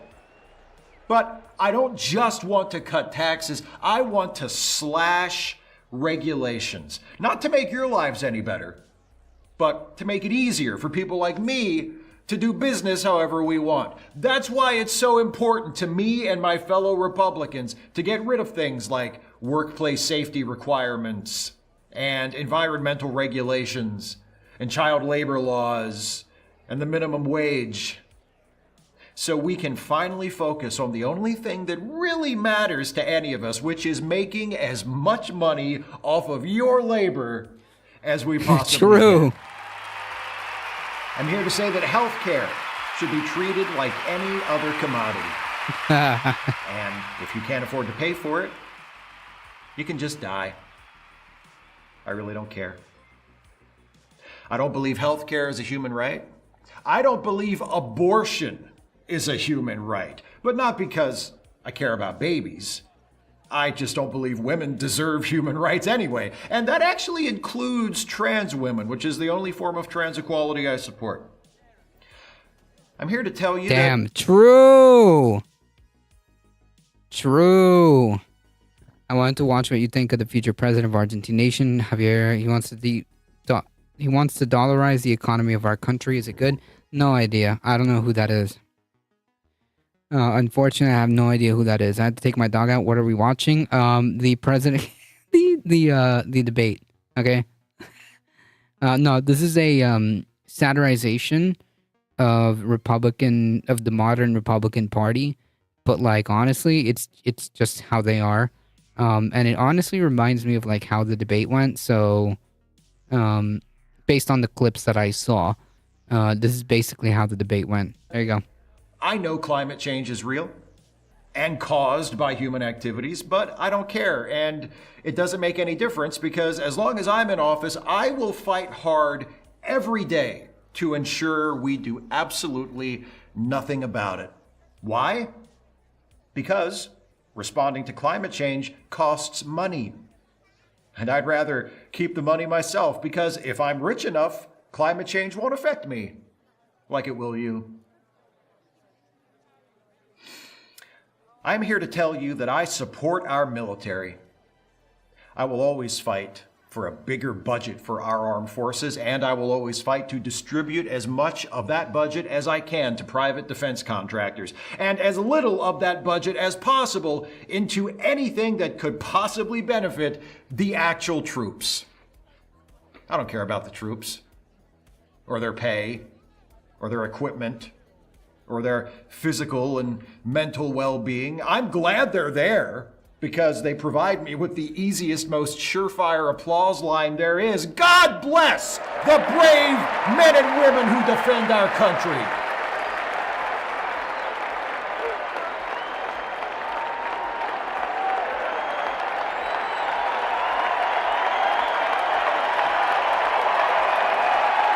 This is literally how it is.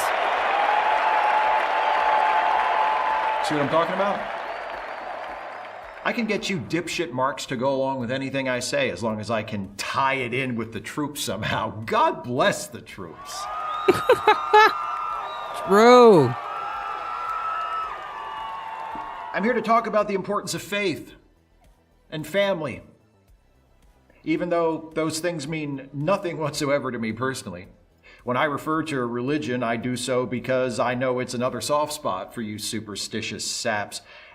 As if I know or care what Jesus would do. When I talk about family values, I do it to give you something else to be afraid of. True. To make you think that if you don't elect me, the Democrats are going to force you to stop beating your kids. If I really cared about family values, I'd tell you to be more skeptical of your religious leaders. Statistically speaking, your kids are in way more danger from straight white church pastors than they are from teachers or drag queens. But I don't really care. True. About you or your kids. I'm here to tell you that racial inequality is no longer a problem in this country. Not because it no longer exists, but because it's not a problem for me. And, judging by the complexion of this crowd, it's not a problem for you either. Not that I actually care about that.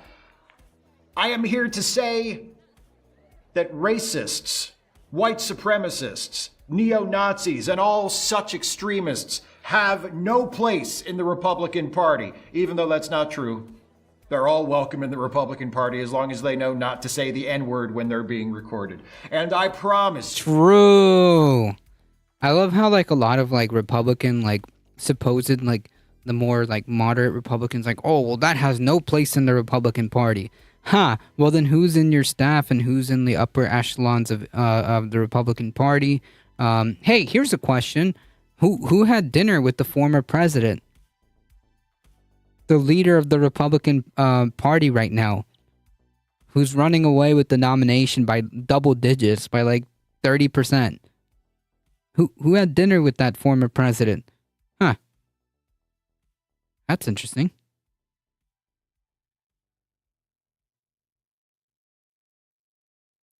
Who's running the Ron DeSantis campaign accounts, posting like fascist posting Nazi fucking symbols? Huh.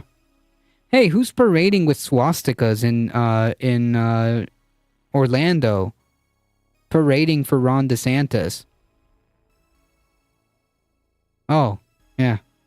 Nazis.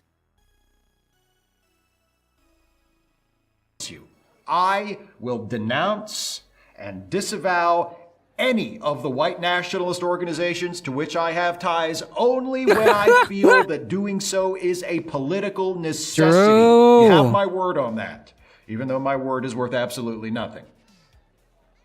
Most importantly of all, I am here to tell you that I and my fellow Republican politicians will fight to reform our electoral system in this country so that our side never, ever loses. If you only remember one thing I've said here today, remember this: election results should only count when we win. True. If we lose, we should cheat like hell to overturn that result. Intimidate election officials, stop the count, get votes for opposing candidates thrown out. Everything we accuse the Democrats of doing, we have done and will continue to do because we don't care about democracy, we don't care about the Constitution, we don't care about the rule of law, and we don't care about right and wrong. All we care about is taking and keeping power. That's why I'm here. I'd rather be anywhere else in the world than here talking to you. I despise you. If I were capable of empathy, I'd probably pity you. True. I don't want to make your lives any better. No. But if it will convince you to vote for me, I will promise to hurt who you want me to hurt. I will give you scapegoats to blame all your problems on, and I will do a half-assed job pretending that I'm just like you, because that's all it takes to impress you clueless rubes. Look at me. I'm here with my tie loosened, my sleeves rolled up, so that I appear to be approachable and working class, even though I have nothing but contempt for the working class, and view them purely as an exploitable and very expendable resource. So, vote for me. I share all your prejudices. I'm a deeply intolerant, small-minded, reactionary person, just like most of you. I do genuinely hate the same people you hate, but I share none of your actual fears or grievances because my money and social status insulate me from all of that. Those are your problems. And I'm glad you have them. And I want you to go on having them. And I want to keep making them worse because they make you really, really easy to manipulate. I don't care about you or your community or this country, or anything outside of my own sociopathically self-centered interests, but as long as you keep being afraid of the things I tell you to be afraid of, getting mad at the people I tell you to get mad at, blaming the people I tell you to blame, and elevating me and people like me to positions of power so we can continue to force you to work harder and harder for less and less, we'll get along fine. You're an ignorant mob. You exist only to lift up men like me. And if I didn't need you for that, I'd happily drive each and every one of you over a cliff, which I'm sure wouldn't be too difficult. Fuck you and fuck America.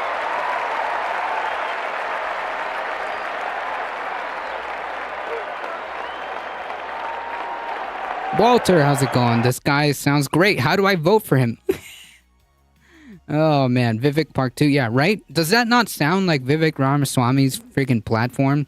If we kind of, like, take the filters off? Whatever remaining semblance of filters there are. That's basically Vivek's platform right there.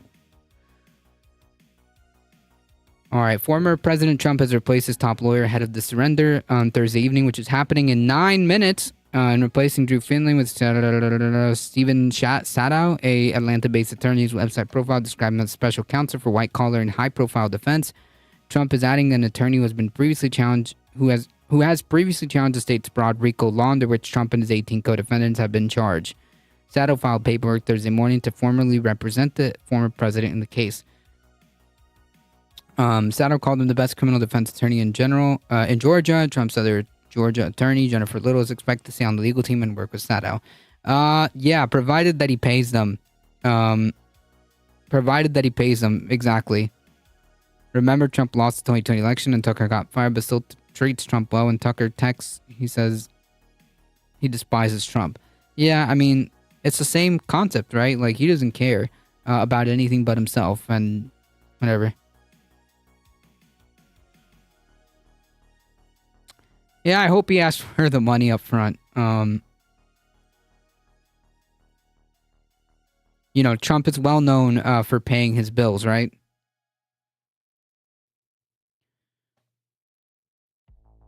All right, folks, I gotta get out of here. It's time. It's time for me to get some food.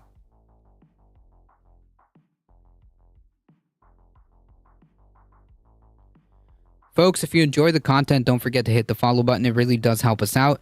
If you want to support the channel and go above and beyond, hit the big red subscribe button on the YouTube channel. Thank you all on the YouTube side. Thank you, Walter. I appreciate that. Hit the subscribe button. It helps us out. Spread the word far and wide. We're here Monday through Thursday, 5 p.m. Eastern Time. Bring a friend. I appreciate all of you guys hanging out here. You guys are what makes this channel grow. Thank you for the follows. Thank you for mixing it up in the chat. Thank you, Heat. Thank you, Michael Hassler, for keeping the chat chill. Thank you for the biddies. Thank you for the follows. Thank you for the subscriptions. You guys are what makes this channel grow. I appreciate each and every one of you. Thank you, Alio, with the 11 biddies. Thank you so much. I appreciate it. Coming off on the 11th hour. Appreciate it. Thank you. As always, folks, please stay safe. Please take care of each other. I love you all, and I hope to see you guys in the next one Monday. See ya.